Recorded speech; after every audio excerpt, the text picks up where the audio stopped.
E aí, turma, tudo bem? Nessa aula a gente vai aprender sobre estados e eventos no React, beleza? Vamos pro código que eu preparei um projeto aqui pra gente trabalhar. Então, a primeira coisa aqui é, eu preparei um projeto em React, aqui você está vendo o nome dele, é o projeto React. Ele é basicamente um projeto em Vite, então aqui você está vendo os arquivos iniciais. O que eu fiz nele também? Eu deletei alguns arquivos de estilização, tá? E aqui, ó, você vai ver que ele só tem um componente inicial, né? Que é o app, e ele tá lá, ó, estados e eventos. Se eu jogo isso aqui no meu navegador, né, com o projeto executando, eu tenho estados e eventos. Como é que eu fiz para executar? Uma vez que eu criei esse projeto, eu vim aqui no meu terminal e eu executei npm run dev, tá? Então é um projeto Vite normal. Olha só, aí eu entrei nesse localhost 5173. Então, estados e eventos. O que a gente vai fazer nessa aula? Aprender um pouco sobre eventos do navegador e alteração no estado no React. São dois conceitos muito importantes para a gente criar nossas aplicações. Então, o que a gente vai fazer? Ó, aqui em app, eu vou estar deletando esse H1, e eu vou criar um novo app chamado contador. Meu contador, eu vou chamar. Meu contador. Esse componente ele não existe ainda, então a gente vai criar ele aqui na pasta source, tá? Então, na pasta source, eu vou clicar com o botão direito e vou vir aqui, ó, em new file. E eu vou criar um arquivo chamado meu contador.jsx. Beleza, aqui eu vou exportar uma função por padrão. Então, export default function meu contador. E aqui eu vou retornar um JSX bem simples. Então eu vou retornar uma div. E dentro dessa div eu vou colocar aqui, ó, meu contador, um H1, meu contador. E aí, como eu quero mostrar um contador, eu vou colocar uma variável aqui dentro de um H3, que eu vou definir ela aqui dentro do corpo da minha função.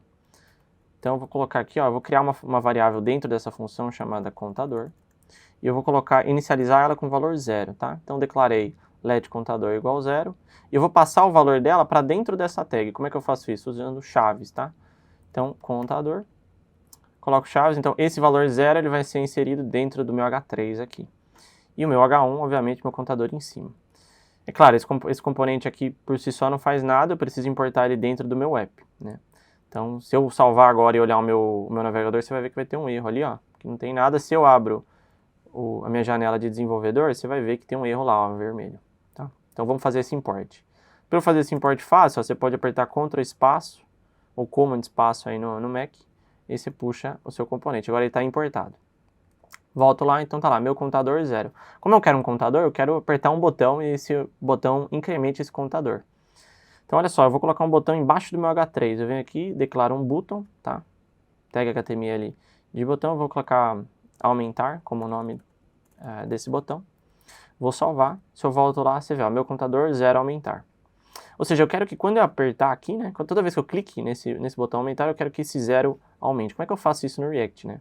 Eu preciso, primeiramente, amarrar um evento nesse botão com uma função. Então, eu vou criar uma função aqui dentro. Mas pode criar uma função dentro da função? Pode, claro. O JavaScript deixa a gente fazer isso. Eu vou chamar de func, eu vou chamar de aumentar a função com A maiúsculo, com A minúsculo. Vou chamar de aumentar, aqui está uma função normal. Tá? E aí como é que eu faço para que no clique do meu botão eu chame essa função? Eu passo uma propriedade para o meu botão chamada de onClick. OnClick vai receber uma função, então eu posso passar aqui a referência dessa função. Então, no caso aqui aumentar, eu passo aumentar aqui, tá? Então, onClick. Eu poderia também passar uma função, você vai ver em outros códigos, né, uma função anônima. Aí, nesse caso, eu teria que chamar a função aqui, tá?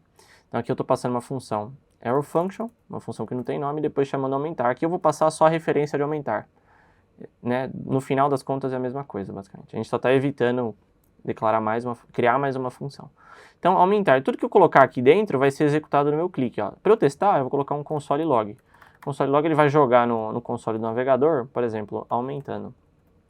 Vou colocar aqui aumentando, vou salvar e vou voltar para o meu navegador. Se eu limpar o meu console aqui do lado, ó, você vai ver que quando eu clico em aumentar, ele está lá jogando na tela o texto aumentando. Então a gente vê que de fato essa função está sendo executada. Agora, o que você imaginaria, né? Bem, se eu quero aumentar o valor do meu contador, eu preciso fazer um contador mais, talvez. Então você pensaria em fazer algo desse sentido, né? Contador mais. Mas tem um problema, vamos fazer o seguinte, ó, eu vou mostrar para vocês console log no valor do contador e a gente vai dar uma olhada nesse componente. Olha que interessante, ó, voltei para lá, né, salvei o meu arquivo. Então, meu arquivo está salvo. Vou para o navegador e começo a clicar em aumentar. Você vê que, de fato, o valor está aumentando, mas na minha tela ainda está 0. Fala, Fer, mas por que que tá 0 ainda? O que que tá acontecendo? Bem, apesar do meu contador, a minha variável contador tá sendo aumentada, o meu componente ele não está sendo renderizado novamente na tela.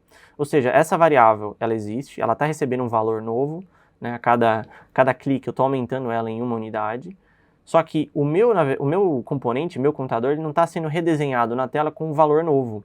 Então, esse retorno aqui ainda é o mesmo. O que eu vou precisar fazer? Eu vou precisar usar estado. Para usar estado, eu vou ter que, nessa função, usar um hook. Hook é uma função do React, e tem vários hooks, né? A gente vai usar aqui um hook chamado useState. Né? Esse useState eu vou precisar importar ele. E onde eu importo? Lá do React. Então, no começo do meu arquivo, eu escrevo import useState. Ó, você vê que ele já está me dando ali, ó.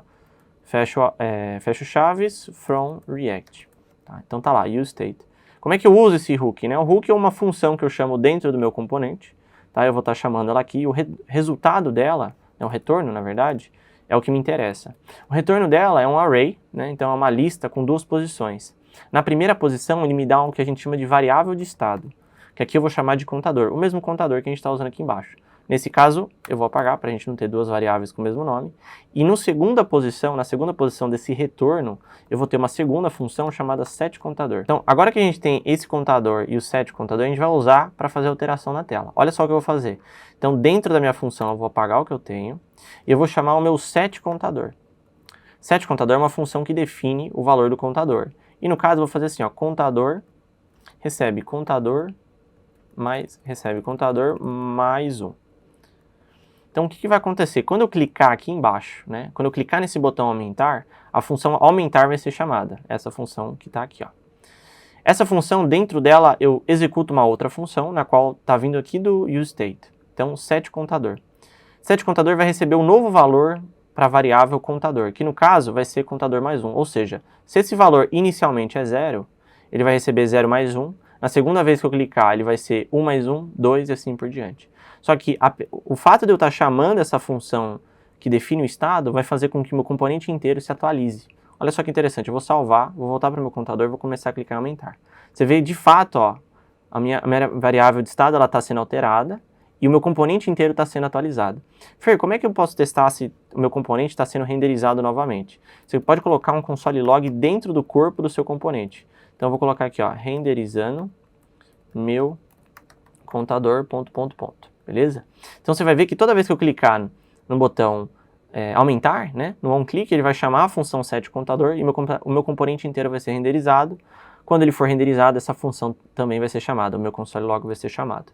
Ó, vou voltar aqui, ó, e aí você vai ver que quando eu clico em aumentar, ó, ele chama o meu contador. Beleza? Então, beleza. Aqui a gente entendeu o quê? A gente entendeu o que é estado e como eu uso ele para alterar valores, né, e tornar minha aplicação dinâmica, e eventos. Então, eu não tenho somente o onClick, mas eu tenho vários outros que você pode explorar. Se você aperta Ctrl espaço dentro de uma tag e começa a escrever on, deixa eu mostrar para você. Olha só que interessante. On, aí você vai ter todos os eventos possíveis, ó, por exemplo, onBlur, onCanPlay, onChange, e assim por diante, para você poder agarrar um evento do navegador e chamar eventualmente uma função para tornar essa aplicação dinâmica. Bom, beleza. Nessa aula a gente aprendeu um pouco sobre estados e eventos. Espero que você tenha gostado e te vejo na próxima.